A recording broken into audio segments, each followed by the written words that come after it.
Hey, it's Mark Eitel, host of the Mr. Mortgage Show, and you are listening to the Daily Dose. And today is Tuesday, July 5th. I hope everybody had an amazing, long, and enjoyable 4th of July weekend celebrating Independence Day with those that you love. I hope it was a great weekend, everybody. I don't have a ton of info for you today as we're just kind of getting the week started, although it already feels like a Wednesday because we've been buried today. But I had a super interesting conversation with a group of industry professionals. Some of you may have heard me reference this in the past, but I host a mortgage and real estate room on Tuesdays where agents and mortgage professionals from all over the country participated, basically like an insider's conference call. And today we were talking about a ton of strategies around affordability. And you've heard me talk about the interest rate buy down strategy in the past where we're using, hopefully the seller's contribution to buy an interest rate down. And there's also what's called a 2-1 buy down, where you can temporarily buy the rate down 2% the first year, then 1% the second year. And those ideas were getting bounced around. Some people had read articles regarding a 40-year mortgage, and there was some questions surrounding the viability of a 40-year mortgage and whether we thought that was going to come to market. Actually, there are 40-year terms available for investment programs right now where the first 10 years of the loan are interest only, and then they become 30-year amortized loans. It's a 40-year term with the first 10 years being interest only, but those right now are designed primarily for real estate investors who are buying investment property like a rental property.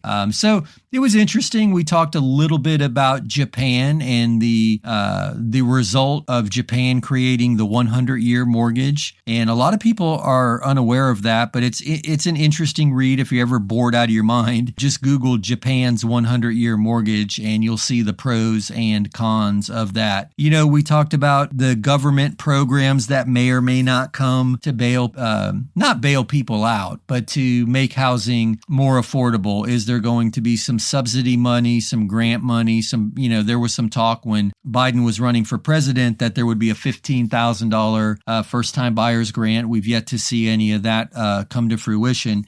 But anyway, a ton of conversation around all of that. And some of the agents in the room were mentioning that their buyers are getting counseled by friends and other data sources. I don't know who this is coming from, that, a crash is on the horizon and interest rates are most likely going to come back down because of the recession. And all of that being considered, it might make more sense to wait to buy a property. And I get it. Listen, I totally get it. Everybody wants to make the best possible deal on a property, but it made me think also too, if we're looking or we're waiting, I guess is the better way to say it, for outside influences, whether it's an economic crash, whether it's the government helping, if we're looking for outside assistance, we might be doing ourselves a disservice, because what I really want to encourage everybody to focus in on is what can you do to better your personal circumstance. And for the purpose of this conversation, we're talking about buying real estate, and specific to this afternoon's conversation, the first-time buyer. If you can afford a payment, if your rent is $1,800 a month or $2,000 a month, I think the local rent here in my market, just the average eclipsed $2,000 a month. So if you have been comfortable, not happy, but comfortable, you've been able to make that payment, maybe take a look at what you could buy for $2,000 a month. What would that $2,000 a month payment equate to in a purchase price? Would it be a $200,000 condo? Would it be a $250,000 townhouse? Would it be a $300,000? I don't know.